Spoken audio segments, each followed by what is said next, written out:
Bonjour, bonsoir, bon matin, peu importe l'heure que vous allez finalement écouter cette vidéo qui se fait attendre depuis un petit bout de temps.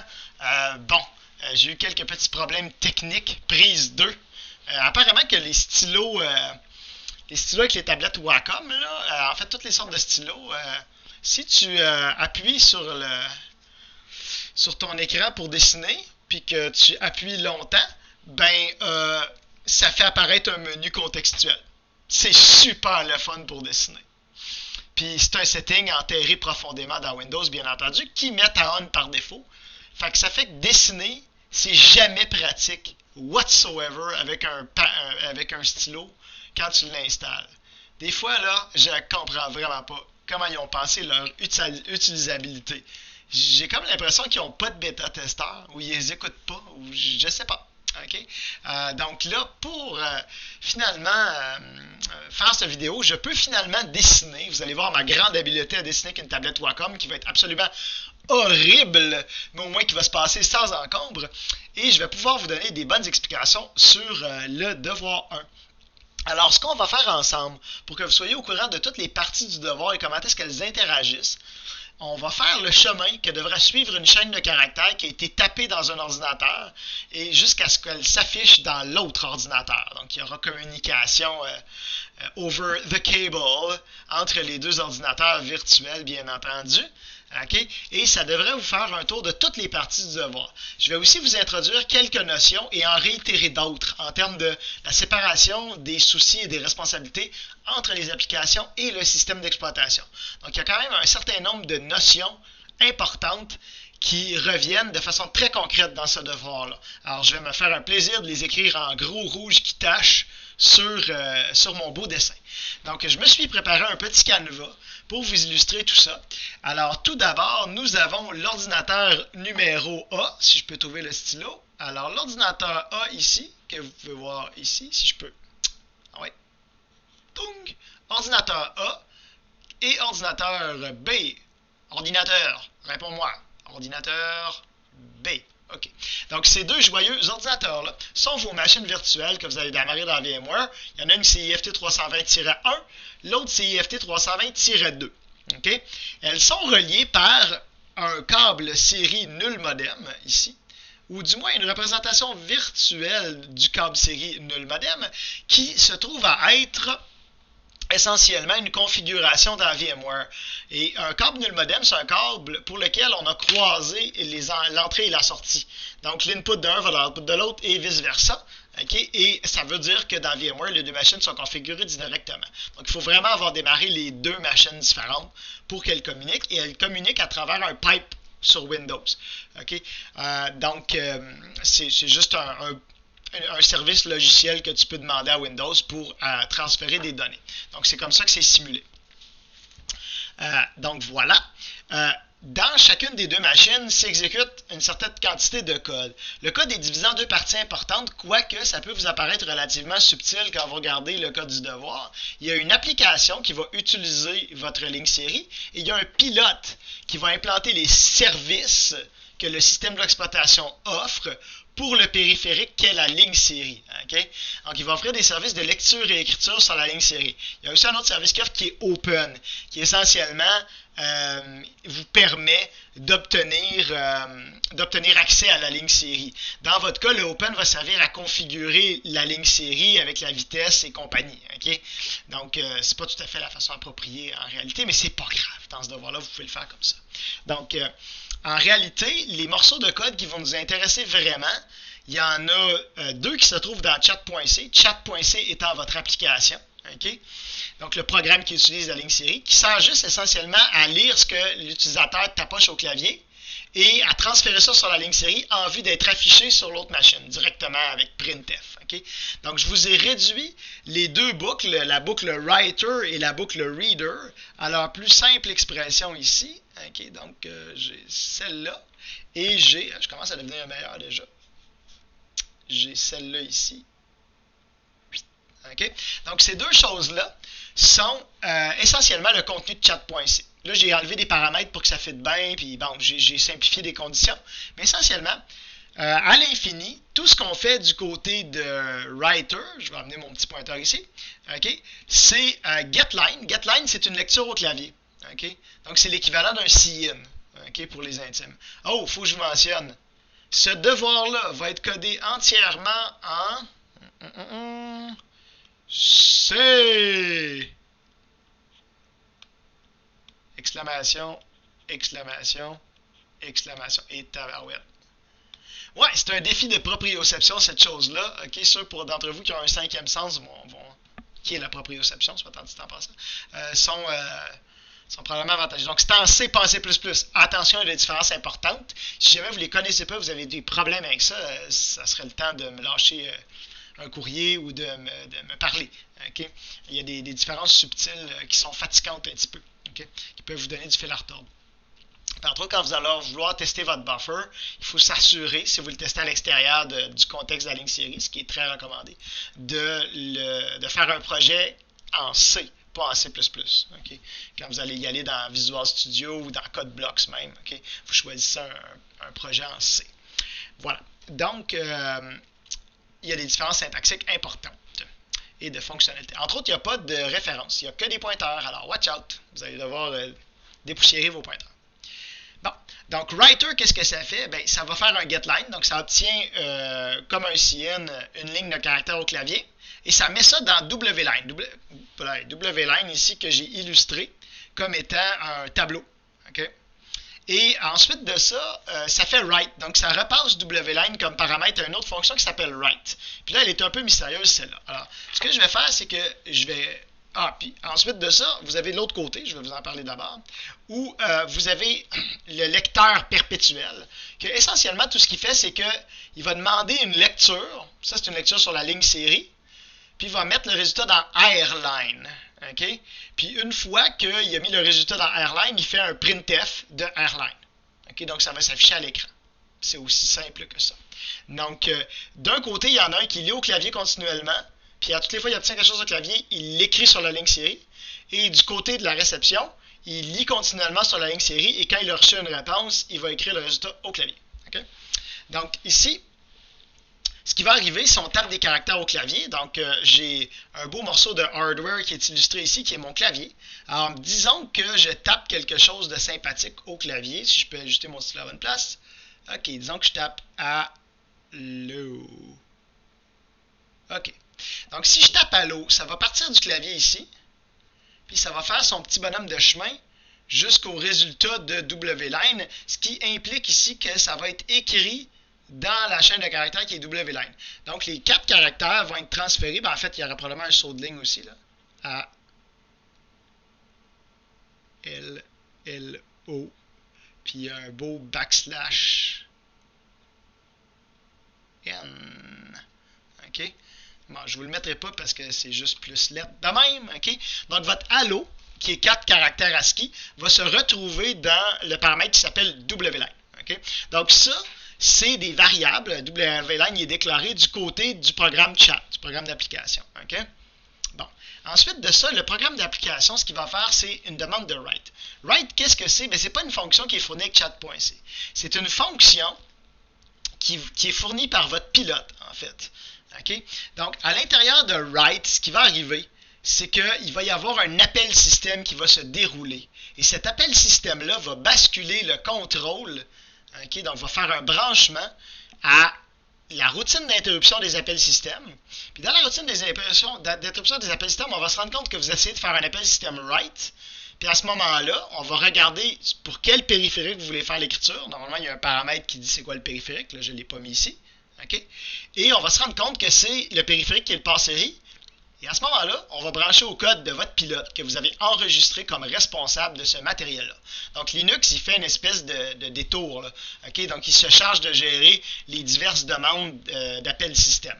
Mais en réalité, ce que vous pouvez considérer, c'est qu'essentiellement, il va y avoir un passage d'ici à là en termes de contrôle qui va se faire avec la fameuse instruction SVC ici. Okay? Donc ça, c'est votre supervisor call, votre instruction assembleur, qui transfère le contrôle à votre noyau de système d'exploitation. Là, quand on passe là, on devient en mode système maintenant. OK? Donc, si on est en mode système, je ne sais pas si je peux aller obtenir mon... Ouais, je vais... Je ne changerai pas tout ça de couleur. Quand on est en mode système, on peut exécuter du code avec des instructions spécialisées. OK? Et ces instructions-là, ce sont entre autres les instructions d'entrée-sortie. Ce qui va se passer dans le write, qu'est-ce que ça va être? Ben, l'histoire, c'est que si, pardon, si à toutes les fois qu'on fait une demande d'écriture, on décide directement d'écrire un caractère dans le THR, qui est le registre d'attente de transmission de votre ligne série ici, en vue que votre caractère soit sérialisé sous forme d'impulsion électrique dans le câble et reçu de l'autre côté.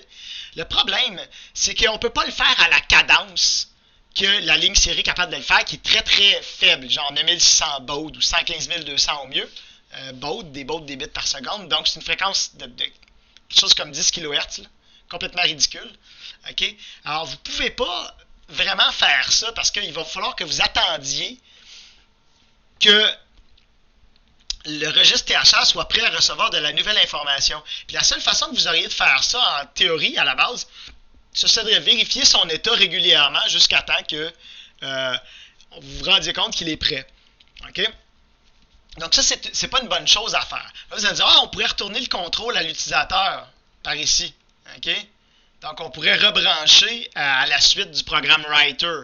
Le problème avec ça, c'est que le programme Writer, lui, quand vous retournez le contrôle, il assume que son appel à write, c'était « écris-moi ça, sa ligne série ».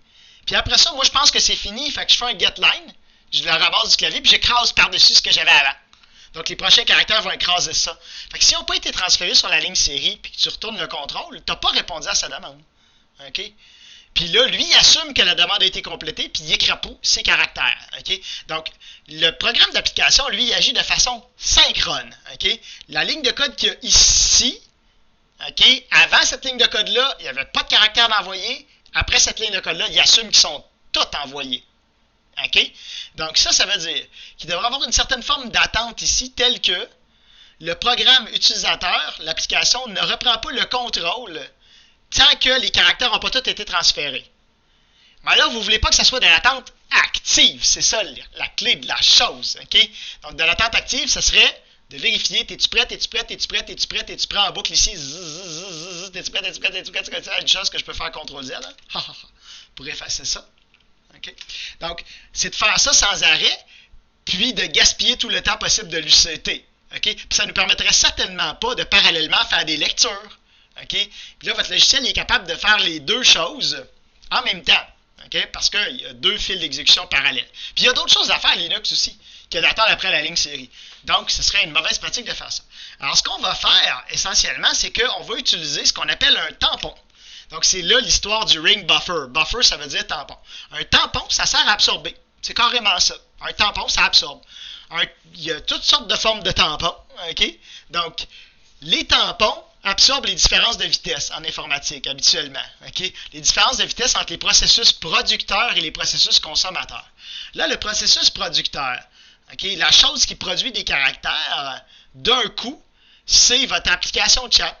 Et la chose qui les consomme, c'est la ligne série, essentiellement. Et elle le consomme à une cadence beaucoup plus faible. Alors, pour mitiger cette différence de vitesse-là, on va utiliser un espace temporaire qui va emmagasiner les données en vue d'être consommées. Okay? Donc, on peut faire ça aussi sur une route. Okay? Si vous avez un étranglement sur une route, on peut avoir une zone tampon. Donc, par exemple, vous avez quelque chose comme une route qui a plusieurs voies, comme ceci. Okay? Et il y a éventuellement un petit étranglement ici, comme ceci. Okay? Parce qu'il y a des travaux. Ben, on pourrait éventuellement faire une zone tampon comme ça autour pour que les voitures puissent s'accumuler, ce qui rendrait les gens encore plus frustrés. Okay? Donc, comme ça passe au compte-gouttes là-dedans, okay, ben, on a une zone tampon ici à l'extérieur. Et savez-vous quoi? Avec la situation malheureuse qu'on vit maintenant, là, vous allez me dire, ouais, mais c'est des files d'attente. Mais en fait, les magasins se sont mis à installer des zones tampons autour de leurs édifices qui vont absorber les clients qui ne sont pas encore prêts à rentrer parce que le taux de traitement des clients est beaucoup plus bas maintenant. Okay? Et ça va à la vitesse que les gens peuvent se laver les mains. Donc, il y a un point d'étranglement où il y a plein de gens qui arrivent en même temps, ils s'accumulent dans la zone tampon, puis à mesure qu'ils se sont lavés les mains un par un, ils quittent la zone tampon pour rentrer dans le magasin. Okay? Donc, puis la zone tampon, ben, c'est important de bien la gérer pour pas que les gens se pilent dessus, surtout en période de COVID, alors, de crise sanitaire. Alors, si vous voulez pas que les caractères se pilent dessus, ici, vous devez implanter un ring buffer qui a du bon sens. La santé publique en dépend. Okay? C'est une job sérieuse, là. On fait pas de joke avec ça. Donc, ici, ce qu'il va falloir qu'il arrive éventuellement, c'est que vos caractères soient transférés ici dans le cbuff-out. Okay? Donc, ce qu'on voudrait essentiellement, c'est que le code mystérieux qu'il y a là, que vous allez devoir implanter, prenne les caractères qu'il y avait là et les transfère dans le cbuff-out. Okay?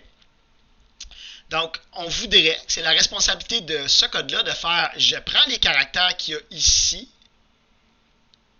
et je les transfère ici, dans le cbuff-out. Je les enfile dans mon tampon.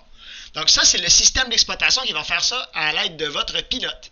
Donc c'est la job de votre pilote. Donc, ça va être quoi? Essentiellement un genre de for pour autant de caractères que tu m'as demandé de transférer, okay, à partir de l'adresse que tu vas m'avoir donnée. Là, j'ai besoin d'ajouter un petit quelque chose ici. Du texte, s'il vous plaît. User, buffer et size. Okay? Donc, vous avez deux paramètres importants. Je vais les ajouter ici aussi. Okay? Donc, ces deux caractères, ces deux choses-là, ici, hein, si je reprends mon stylus, non, il faut que je remette, attendez un petit peu. Je vais pogner à twist. J'ai eu une petite pause à détester OneNote, puis là, je commence à l'aimer. Oh là là. Okay, ma première impression n'a pas été bonne. Mais ça s'en vient. I'll make it. Bon, donc ici, ce qui va se passer, c'est que vous allez devoir, vous recevez l'adresse de l'endroit où sont stockées les données de l'application utilisatrice. Et ça, c'est WLine. Donc, WLine est passé en paramètre et devient user buffer de l'autre côté. Donc, c'est l'espace dans lequel l'utilisateur ou l'application a conservé les données. Ça, c'est WLine. Okay? Et cet espace-là, vous avez l'adresse de ça. Alors, en théorie, vous pourriez dire, ah, ben, c'est pas dur, regardez bien ça. Je vais taper le code avec la solution tout de suite, c'est full facile. Je vais dire, for i égale 0, i plus petit que 16, i plus plus. Puis là, allons-y avec, une chance, j'ai choisi console, ça sort quand même pas pire. OK? Ben, je vais dire... c'est enfilé, parce que là, vous allez avoir des fonctions qui prennent le cbuff-out en paramètre. Là, vous pouvez pas... c'est pas une classe, là, okay? Donc ça prend pas... cbuff-out, virgule, pas WLine, user buffer de i. Quintoué. Okay? Donc ça l'enfilerait un à la suite de l'autre, les divers caractères, ça les mettrait dans le tampon. Merci, bonsoir, tout le monde est de bonne humeur. OK? Bon. You can't do that. OK? Vous pouvez pas faire ça. Parce que je vais vous faire une petite transformation, pareil comme les profs de maths qui sont full habiles, vous font de la magie au tableau, puis ils jouent avec des équations, puis ils changent des affaires de bord, puis ils disent « Ah, c'est équivalent, c'est égal, c'est full facile. » Je vais vous faire le même coup. OK? Donc, je vais vous faire la chose suivante. OK? Vous êtes supposé savoir que, étant donné que ça, en fait, c'est un... char étoile, c'est un pointeur d'octet, OK? Donc, je pense qu'ils ont mis un type qui s'appelle U8, mais U8, c'est juste un renommé du type char, OK? Donc, one sign char. Donc, vous allez pouvoir faire quelque chose comme ceci. User buffer plus i, des références. OK? Étoile, ça veut dire suivre le pointeur, suivre l'adresse et aller chercher la valeur. Donc, ça, c'est l'équivalent de... oups, j'ai pas mis la parenthèse dans la bonne direction. Ça, c'est l'équivalent de faire user buffer crochet i. Quand vous allez parcourir un tableau comme ça, vous allez déréférencer l'adresse et aller fouiller pour avoir les valeurs dedans. Okay? Je vous écris ça parce qu'il ne faut pas que vous oubliez qu'il y a une histoire de pointeur là-dedans. Okay? Donc, le système d'exploitation a reçu l'adresse du tampon. Ça ne devrait pas être quelque chose d'extraordinaire. Hein? Quand vous avez fait de l'assemblage des appels système, là, on vous disait de faire quoi pour faire un write? Vous avez fait l'équivalent. Okay? Pour faire votre appel à write puis votre service call, là, votre supervisor call, vous avez mis l'adresse de la chaîne de caractères dans X1, par exemple. Okay? Puis vous présumez qu'une fois rendu dans le système d'exploitation, ben, il va récupérer dans X1 cette adresse-là et il va la déréférencer pour ramasser vos caractères. Puis vous savez pertinemment que si vous avez donné une adresse invalide, ça va faire un segmentation fault, puis votre programme va planter. Donc le système d'exploitation va se rendre compte que l'adresse est invalide, ça va planter. Bon. Mais c'est pas la fin de l'histoire, ça. En réalité, c'est que le système d'exploitation ne peut pas déréférencer ça simplement. Okay? Il ne peut pas juste faire un load avec cette adresse-là. Ça ne marche pas. Parce qu'il y a une notion très, très, très importante que je dois vous introduire maintenant, okay? Qui est la notion d'espace d'adresse. Okay? Vous avez plusieurs programmes qui se partagent l'espace mémoire, la mémoire RAM, sur un ordinateur qui a un système d'exploitation moderne. Et ces programmes-là ne doivent pas avoir accès aux mêmes adresses mémoire, aux mêmes plages d'adresses mémoire. Il doit y avoir une séparation. Cette séparation-là, elle a été plantée par ce qu'on appelle la protection mémoire. Okay? La protection mémoire, c'est une faculté du matériel. On va en parler dans le cours théorique un peu plus tard. On va parler en détail de comment on fabrique la protection mémoire et quels sont les tenants aboutissants de ça quand on va voir le chapitre sur la mémoire après l'intro. Mais de façon rudimentaire, vous devez considérer qu'il y a une séparation qui ne devrait pas être franchie normalement entre l'emplacement mémoire où se trouvent le programme et les données du système d'exploitation et l'emplacement mémoire où se trouvent les données et le programme de l'application. Okay? Bien sûr, il faut qu'on puisse transférer des données de l'application au système d'exploitation, sinon le système d'exploitation ne pourra jamais remplir les demandes du programme. Okay? Là, vous allez dire, on peut les passer par registre. Ouais, pas des chaînes de caractères. Okay? Ça ne rentre pas puis ça devient fastidieux. Ben, puis de toute façon, le système d'exploitation, s'il n'a pas accès à la mémoire de l'usager, il ne peut même pas charger des programmes. Okay? Donc, ce qui se passe ici, puis en plus, c'est lui qui l'assigne. Okay? Donc, il a accès nécessairement. Mais, il a accès à l'aide de des instructions privilégiées qui permettent de transgresser la protection mémoire. Alors, pour réussir à faire ça, ce qu'il faut faire, c'est quelque chose d'un petit peu différent. Et là, vous avez quelque chose d'intéressant ici, avec un exemple dans le code qui est copy from user. Okay? Ça, copy from user, vous donnez les divers paramètres. Je ne me souviens jamais par cœur dans quel ordre ils sont. Attendez que je regarde. On a ça dans...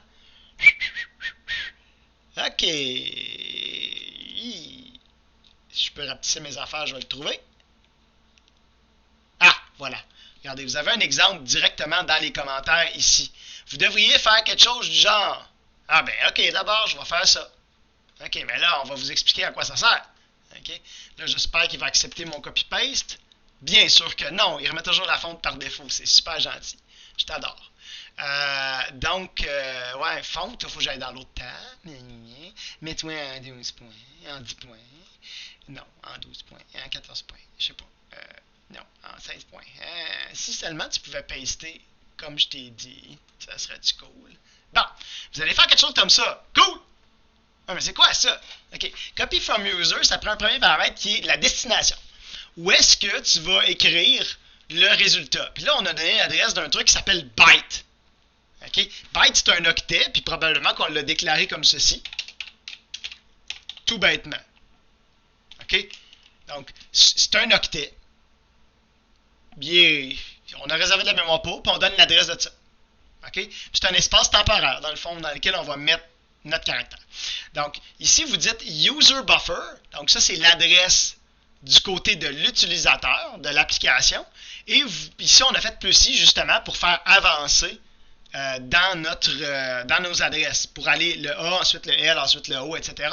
Puis on dit la taille qu'on veut transférer qui est 1. Donc ça, vous feriez ça présumément à l'intérieur d'une boucle. Okay? Là, je suis en train de vous donner pas mal de tricks. Okay? Donc ça, l'effet que ça va avoir, c'est de mettre ça dans byte, puis après, ce qui restera à faire, c'est quelque chose comme enfiler de cbuff out, virgule, byte. Comme ça. OK? Pas plus dur que ça. Donc, ça nous permettrait de, essentiellement, transférer un caractère. Là, j'ai pas tout fait, là. OK? Là, j'ai besoin de ma boucle et compagnie. Vers le tampon ici. OK? Donc, là, je vais continuer à dessiner. Alors, on est rendu que nos caractères ont franchi plein d'obstacles. OK? Les obstacles étant la barrière de la protection mémoire. Donc ici, je vais vous l'ajouter comme note très, très, très importante.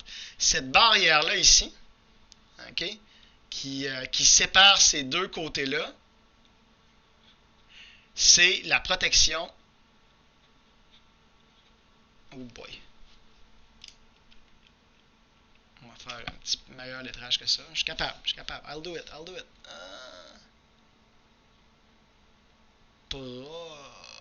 Protection mémoire. Ok, c'est épouvantable. Un jour je vais être bon. Ok, donc ça c'est la protection mémoire qui considère que vous ne devriez pas traverser ça. C'est pas un concept abstrait, là. On va voir dans les détails comment ça marche puis comment c'est fait dans le jeu d'instruction. Ok, mais normalement vous ne devriez pas utiliser des adresses telles quelles de ce côté-là. Là, vous allez dire, ouais, mais là ici il est capable de travailler toutes les adresses. Je pourrais. Ok, ouais. Si vous écrivez une déréférence de user buffer, là, vous êtes sur l'autoroute pour le blue screen of death. OK? Parce que si vous écrivez à user buffer avec des instructions normales, ben l'adresse user buffer, elle est potentiellement existante dans l'espace d'adresse du système d'exploitation. Ça veut dire que ça va aller écrire à un endroit que vous n'aviez pas prévu sur les variables du système d'exploitation, mais ça ne va pas aller de l'autre bord. Les mêmes adresses numériques peuvent apparaître dans les deux espaces d'adresse. Okay? Donc, le système d'exploitation, il y a une adresse 0x 14233 et l'application aussi. Alors, si tu prends la 14233 de l'application, puis tu essaies de l'utiliser comme une adresse du système d'exploitation, ben, tu vas aller barbouiller sur ce qu'il y a à 14233 dans le système d'exploitation. Don't do that. Okay? Si tu utilises des instructions spéciales qui disent non, ça c'est le 14233 de l'autre espace d'adresse, là ça va marcher. Où est-ce qu'on les a, ces instructions-là? Ben, dans la fonction copy from user. Elle sert à ça. Donc, Linux vous fournit une fonction qui est implantée différemment selon les diverses machines sur lesquelles Linux roule, parce que le système de protection mémoire n'est pas toujours pareil, et qui vous permet de traverser cette barrière-là et de traduire des adresses d'un côté à l'autre. Dans le système Nachos, sur lequel vous allez travailler plus tard, dans le TP3, vous allez travailler sur la fonction copy from user. Vous allez l'implanter. Vous allez tout à fait au parfum de qu'est-ce que ça l'implique. Okay? Donc, c'est pas un truc à négliger. Ce TP-là, là, il est super dur parce qu'il vous introduit beaucoup de notions. Okay? Mais c'est très, très, très important de ne pas passer à côté. Parce que ça vous fait une couche de fond pour tout apprendre, ce dont on va parler dans la session. Okay? Donc, tous les termes, ils vont revenir dans la suite de la session. Donc, c'est un gros rush pour partir de compréhension. Mais heureusement, là, il y a une vidéo, vous allez pouvoir revenir à cette vidéo-là et essayer de le recomprendre après si vous avez de la difficulté avec le devoir. Bon, donc là, finalement, mes caractères ont fini par faire un bout du voyage ici et se sont retrouvés ici à ALLO dans le buffer. Donc, chacun occupe une case dans le buffer. Bon, éventuellement, il faudrait qu'il y ait un de ces caractères-là qui soit écrit dans le THR ici. Quand est-ce que ça va se faire? Ben, ça doit se faire quand le THR est prêt. Et on a dit, il n'est pas question qu'on vérifie continuellement si le THR est prêt ici. Ça n'a pas de bon sens. Puis on ne va pas laisser l'application se charger de tout le temps nous appeler non plus. C'est pas comme ça qu'on offre le service. On a dit, tu peux me faire une demande d'écriture de X caractères, je vais la remplir. Quand j'aurai terminé, je t'en donnerai le contrôle. Sinon, c'est pas pratique à programmer. Donc, ici, on a besoin de se fier à la cadence de la ligne série. Pour ça, ça va falloir que je scrolle un peu. On a besoin d'une routine d'interruption. Okay? Ça, c'est le rôle de votre routine d'interruption ici, qui s'appelle RS232 TUT ISR ou RS232 ISR, je ne me rappelle plus par cœur, attendez que je regarde.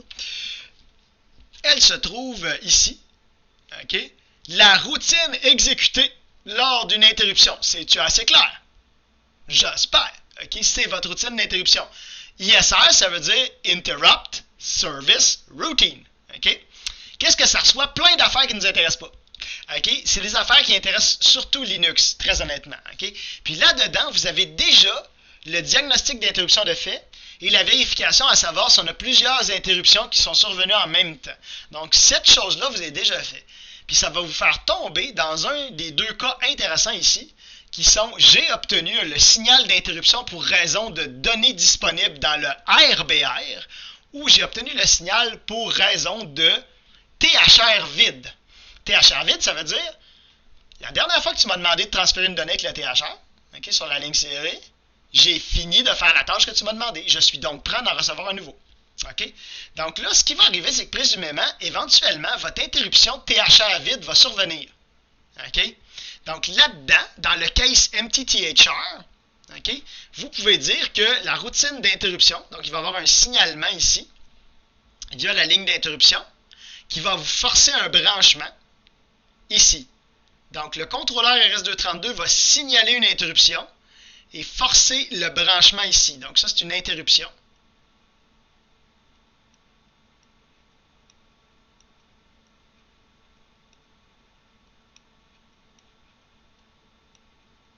Wow, quelle belle écriture. Okay? Donc, ça va forcer une interruption, un branchement ici. Donc, l'interruption va être levée quand le THR est vide. Ça va brancher là et vous allez vous rendre compte que c'était en diagnostiquant, regardant dans le registre d'identification des interruptions. C'est déjà fait, don't worry. Vous allez vous retrouver dans ce case-là. Qu'est-ce qu'il faut faire là? Ben là, c'est le bon moment pour transférer un caractère. Donc, vous pourriez dire, ah, c'est pas compliqué. Allons-y. On va dire... Je vais reprendre du texte. OK. Bon, ben, OK. Je devrais faire out B. À quel endroit? Ben là, pour savoir, vous avez besoin des macros, mais c'est pas un secret, là. C'est RS232. C'est RS232 THR avec base port. Ça, c'est le deuxième paramètre. Le premier, c'est la valeur. Donc là, la valeur, d'où est-ce que vous l'obtenez? Bon, on va faire ça simple. Ça va être défilé de cbuff out avec ça. Donc ça, c'est défilé de cbuff out. OK? Ça récupère un caractère. Puis ça le donne en paramètre à votre out byte. OK? Puis ça fait un out B, ça l'envoie effectivement un caractère sur la ligne série. Okay? Donc là, la conséquence de ça, c'est que vous allez avoir une instruction d'entrée-sortie qui va se faire. Donc ça, là, ça implique que vous allez faire l'instruction... Oh, ben là, il faut que je reprenne mon stylo. Allons-y. Stylo, thank you.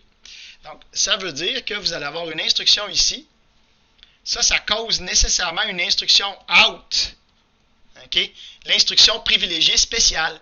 Et ça va envoyer sur le bus d'entrée-sortie votre caractère. En l'occurrence, ça serait la valeur A. Okay? Et ça va aller l'écrire ici. Okay? Donc ça, c'est votre caractère A qui va circuler sur le bus d'entrée-sortie. Okay, tel qu'on avait discuté. Donc, lui, il va s'en aller là et il va apparaître ici dans le THR. Bang, comme ça. OK?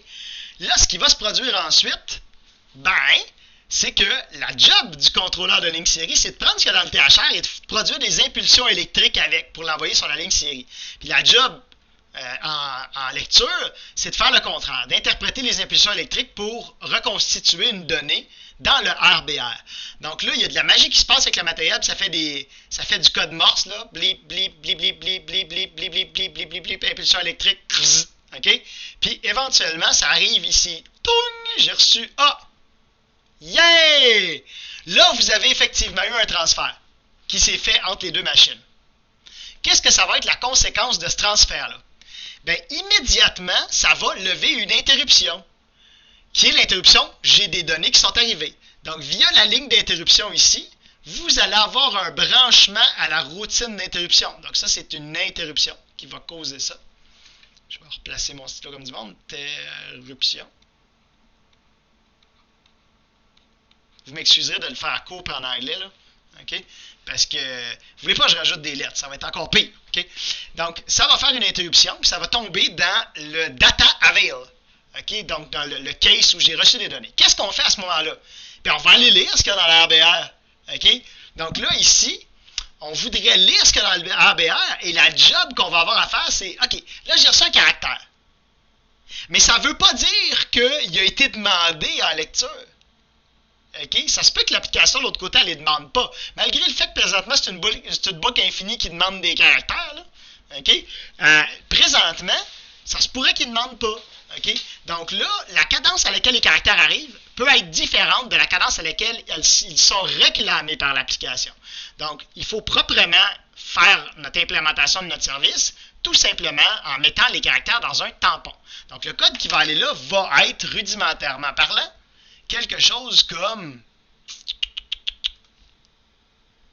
ceci. Vous allez avoir char valeur égale inbyte de RS232 RBR base port. Ça va aller lire sur le RBR. Conséquence directe de ça. Ah, puis, pas j'oublie. Ensuite de ça, on va enfiler ça dans le cbuf-in. Donc, enfiler cbuf-in, virgule, val. Tiens-toi. Donc, ça, qu'est-ce que ça fait? Allons-y. Vous avez ceci ici. Voilà. Donc, là, on a reçu notre super caractère ici. Il est dans le RBR. Aïe donc. Donc, ça ici, ça va faire quoi directement? Quand vous faites le inb ici, ce que ça fait, c'est que ça s'en va nécessairement... Ah, je vais le faire autrement. OK? Ça fait une jolie affectation, puis ça va placer dans val votre résultat. Vous pouvez considérer que ça fait circuler sur le bus d'entrée-sortie de la machine B la valeur A. OK? Elle circule sur le bus d'entrée-sortie, puis elle arrive ici, dans votre variable val. Puis ensuite de ça, vous l'enfilez, ce qui implique qu'elle va aller être écrite ici, dans le tampon A. Boum! Comme ça. OK? Donc, on a effectivement fait des lectures. Là, je vous fais beaucoup de détails parce que c'est très important que vous réalisiez que oui, vous allez toutes faire des lignes de code qui ont l'air normales, puis vous allez savoir à quoi ils servent. Mais je veux que vous réalisiez quand est-ce qu'on programme le matériel, puis quand est-ce que ça a des conséquences en termes de j'ai une interruption qui cause ça ici. Ici, je vais lire sur le bus d'entrée-sortie. C'est pas des choses abstraites, ça là. Vous allez concrètement faire ça, là. OK? Malgré le fait que ça n'en aura pas l'air, c'est ça que vous faites. C'est pour ça que c'est super délicat. OK? Qu'il ne faut pas se tromper quand on fait ce travail-là. OK? On programme le matériel après tout. Donc, une fois qu'on a reçu un caractère ici, comment est-ce qu'il va finir par se faire afficher? Bon, là, considérons qu'on aurait déjà demandé une lecture auparavant. OK? Donc là, je vais devoir vous ajouter un petit quelque chose sous forme de texte. Alors, je vais scroller ici. Donc, du côté de l'application dans chat.c, OK, ben, le reader ici, je vais zoomer un petit peu là, parce qu'il va être dur à lire sinon. OK? Donc, le reader, ben, ce qu'il fait, c'est essentiellement demande une lecture de caractère. Quand tu m'en as obtenu, mets-les dans Airline, puis fais-moi printf de ce qu'il y a dans Airline. Donc, affiche-le à l'écran. Bon, là, j'aurais besoin de quelque chose qui va représenter Airline. Alors, je vais vous copier cette chose-là ici. Puis celle-là aussi. CTRL-clic. Ah oui, donc. Ah, il ne me laisse pas faire. Il n'est pas fin. Shift-clic. You can do it. Ah, pas grave, on va l'avoir. OK. Tiens, ça va être notre Airline. OK. Donc, ça, c'est notre fameux Airline. Donc, pour finir par faire arriver ça dans Airline puis pouvoir demander un printf du Airline, ben, il va falloir faire un transfert. Mais ce n'est pas l'application qui va se charger du transfert. OK? Donc là, lors de la nuit des temps, il y a très longtemps, il est arrivé au démarrage du chat du côté de la machine B une demande de lecture. OK? Donc là, du côté du chat, qu'est-ce qu'on a fait? Immédiatement, quand on l'a démarré, on a fait une demande de read. Une demande de read, qu'est-ce que ça va avoir comme conséquence? C'est pas mal la même chose qu'une demande de write. Ça va faire un branchement à une des fonctions du pilote ici.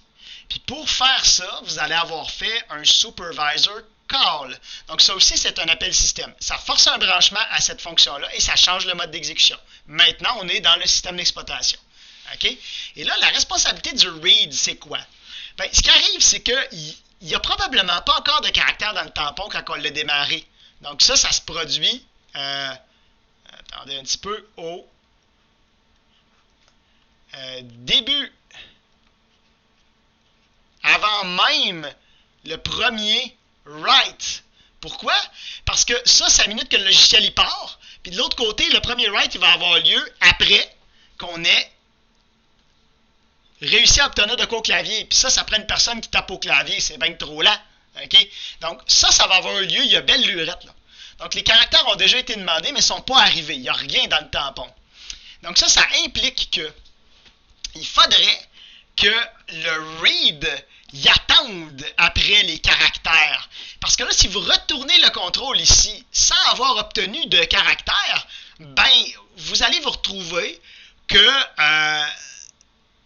il n'y aura rien affiché, ce qui n'a comme pas de bon sens. Okay? Donc, si vous voulez qu'il y ait quelque chose à afficher correctement, il faudrait attendre les caractères. Mais comment est-ce qu'on fait pour attendre en ne faisant pas de l'attente active? Bon, c'est là qu'on va introduire une notion qui est la capacité d'attendre après une condition. Okay? Donc, de juste dire, ben, ce programme-là, il n'y a pas besoin de temps de calcul tant que la condition n'est pas remplie. N'est pas remplie. Alors, on pourrait dire simplement quelque chose comme ceci. Okay? Et c'est à l'aide de l'énoncé de la fonction waitEventInterruptible. Donc, vous en avez un exemple ici, dans le read. Ça vous dit, vous devriez faire quelque chose comme waitEventInterruptible avec une condition. OK? Donc, ici, ils vous disent « If not cbuffer is empty, cbuffin ». Elle n'est pas mauvaise, OK? Donc, regardez bien. Si on fait quelque chose qui ressemble à ça, OK? On dirait, ce que j'ai besoin de faire à ce moment-là, si le tampon est vide, ici, c'est que j'ai rien reçu encore. Donc, je devrais attendre. OK? Donc, si on veut faire ça, ça va me prendre la capacité d'écrire. Give me a chance to write. Thank you. OK? Donc, on va dire wait event interruptible avec un paramètre qui s'appelle WQ. WQ, c'est quoi? C'est une file d'attente. Elle a été créée essentiellement au début de votre programme. Là, vous ne l'avez peut-être pas vu. Elle est dans les variables qui sont déclarées pour le pilote. Okay? Donc ça, c'est une file d'attente. C'est une structure de données dans Linux qui sert à garder en attente les programmes ou les informations sur les programmes qui attendent un certain événement. Et là, c'est l'événement qui vous intéresse, qui va être, est-ce que le tampon va arrêter d'être vide? Okay? Donc ici, on dirait la condition. Si je regarde, c'était quoi la suggestion qu'il faisait ici? C'était tant que le cbuffer, la condition qui va devenir vraie pour débloquer ça, c'est le cbuffer n'est plus vide. Okay? Donc ici, ce serait quelque chose comme, là je vais vous le mettre sur une autre ligne parce qu'on va manquer de place, not empty, ou je vais le mettre en français, vide, c'est buffer, pas c'est buffer, c'est buff in pour le faire plus court.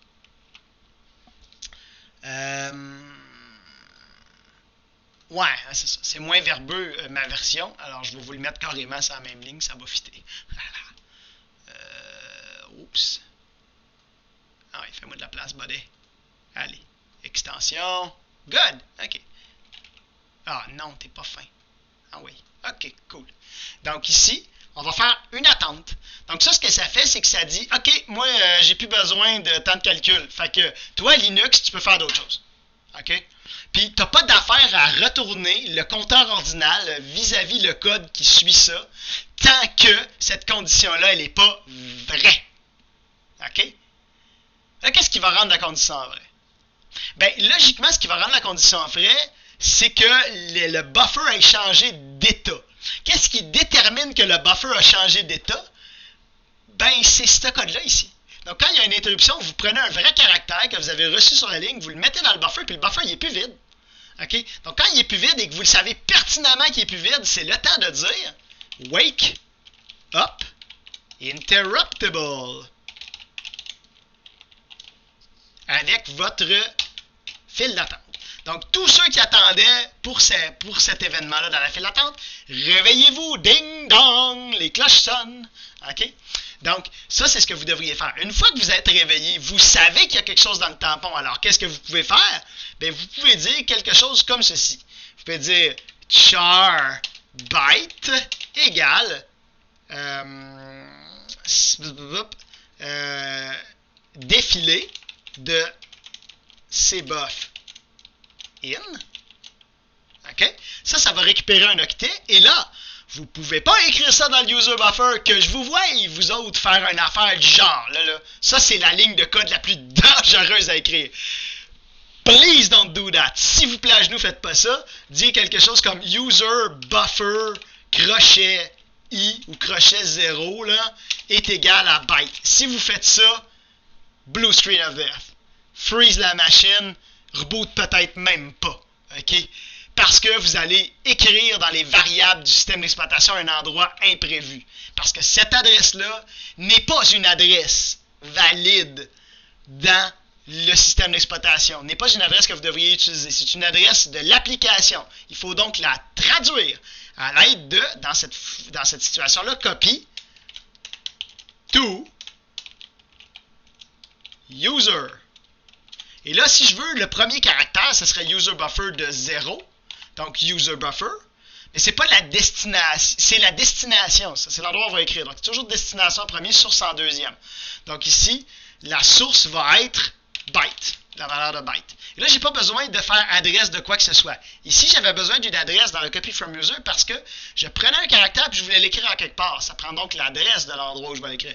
Ici, j'ai déjà une adresse ici. Et ça, c'est une valeur que je veux copier. Okay?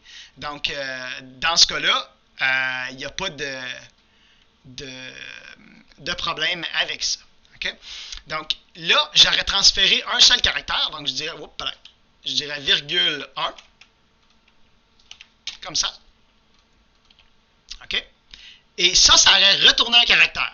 Okay? Là, il faudrait quand même que je fasse quelque chose comme return 1, là, puisque si je dis return 0, ben, il va penser qu'il a reçu 0 caractère, il ne va rien afficher. Okay? Puis là, si vous ne mettez pas de saut de ligne à bras, là, si vous transférez un caractère, ça ne marche pas. Mais si vous les transférez un par un, ça pourrait aller correctement. Et éventuellement, il va afficher tous les caractères et un saut de ligne et ça va finir par sortir. Ça, là, ce n'est pas le code complet de la solution. Okay? C'est un bon prototype. Okay? Ça vous illustre le rôle de toutes les choses pour faire le transfert, mais ce n'est pas complet. Okay? C'est très important. On va discuter de certains tenants et aboutissants importants dans pas très long. Je vais faire une vidéo séparée pour les trucs avancés. Okay? Donc là, le chemin de notre beau caractère, qu'est-ce qu'il va faire? Enfin, je peux terminer de finir ça au stylo. Alors, le beau chemin de notre super joli caractère A va être la fonction défiler cbuffin va essentiellement transférer le A dans l'espace mémoire de byte. Puis le copy to user va transférer ça de byte à airline ici, qui était bel et bien le paramètre que j'avais reçu ici. Donc le paramètre qu'il y a là, ça va être user buffer ici. OK? Puis là, ça veut dire que j'ai airline qui est ici. Come on. You can do it. Tu vas te rendre. Oui, t'es capable. Ah oui. OK. Et une fois qu'on a fait ça, ben là, bien entendu, on pourrait dire affiche tout de suite. Dans le fond, si on retourne le contrôle immédiatement, ben il va avoir un affichage tout de suite d'une chaîne de caractères de 1 de long. Et ça va finalement sortir ici à l'écran. Let me scroll. Et vous allez avoir quelque chose de tellement cool. Magie, le A est rendu ici. Puis vous allez avoir un A dans le cours. Ah! OK? Non. Il faut tenir la route tout le long du cours, les amis, pour réussir à avoir un A dans le cours. Donc, c'est pas facile. Mais c'est comme ça que ça va se transférer. OK? Donc, avant de fermer cette vidéo-là puis d'en faire un autre après, je vais vous parler de quelques cas limites. OK? Donc, ce sont des cas auxquels il faut penser pour réussir à faire fonctionner toute cette chose-là. Donc, situation, en fait, je vais vous faire un autre bloc-notes pour celle-là. Donc, ici, je vais vous noter les diverses situations. Donc, la situation A, okay, c'est toujours des combinaisons de synchronisation. Okay, parce que la ligne série ne va pas à la même vitesse que l'application, okay, ou que l'UCT, ou que ce qui génère des données, okay, qui soit la personne qui tape au clavier, on a des problèmes de synchronisation et ça va donner lieu à des cas limites. Donc, le cas limite numéro 1, on l'a déjà vu. On a une demande de read avec cbuff in vide. Okay? Et on connaît déjà la solution qui est utiliser wait event interruptible. Donc, faire attendre le programme jusqu'à temps que ça soit maintenant disponible. Okay? Ensuite de ça, B. Deuxième situation. Pensez-y un peu dans le cas de l'écriture. Qu'est-ce qui pourrait arriver? Ben, écrire quand le tampon est vide, c'est pas très grave. Il y a de la place. Tout le monde est content. Donc, ça rentre dans le cas qu'on a dessiné. Écrire quand le tampon est plein, c'est moins drôle.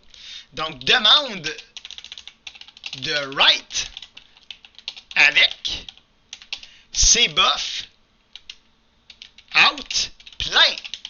OK? Dans ce cas-là, on va devoir également utiliser wait event interruptible dans, ça va être dans RS232 read. Excusez-moi, write. Donc, dans le write du pilote, on va devoir mettre en attente, sous certaines conditions, le programme qui a fait la demande d'écriture. Très important. Okay?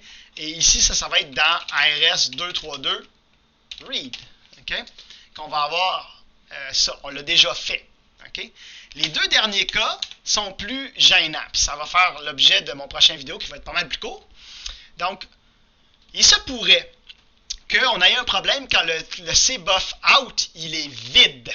Okay? Donc là, on a exploré cbuff out plein, mais pas cbuff out vide. Cbuff out vide, ce serait grave lorsque ce qui consomme les données vient chercher de quoi dans le cbuffer, puis il n'y a rien. Okay? Donc ça voudrait dire quoi? Qu'est-ce qui consomme les données dans le cbuffer? Ici, dans notre dessin, si vous regardez, ce qui va consommer ça, ici, qui fait le défilé, c'est la routine d'interruption. C'est quand la ligne série est prête, on va venir chercher de quoi dans le tampon. Mais s'il n'y a rien, qu'est-ce qu'on fait? Okay, vous allez dire, ben, on passe notre tour. Non, non, non, ça ne marchera pas. C'est un cas un peu problématique. Donc, si vous avez THR vide, donc interruption, avec cbuff out vide, qu'est-ce qu'on fait? Et le dernier cas, ça va être si on a RBR plein et cbuff in plein. Qu'est-ce qu'on fait? Donc là, ce serait le contraire. Dans ce cas-là, on aurait que le tampon s'est rempli au complet de caractères qu'on a reçus, puis il en arrive un autre en arrière. Qu'est-ce qu'on fait? Avec, il n'y a plus de place. Okay? Donc sur ce, je vais arrêter ce petit vidéo. Et je vais vous en faire un autre avec les cas spéciaux.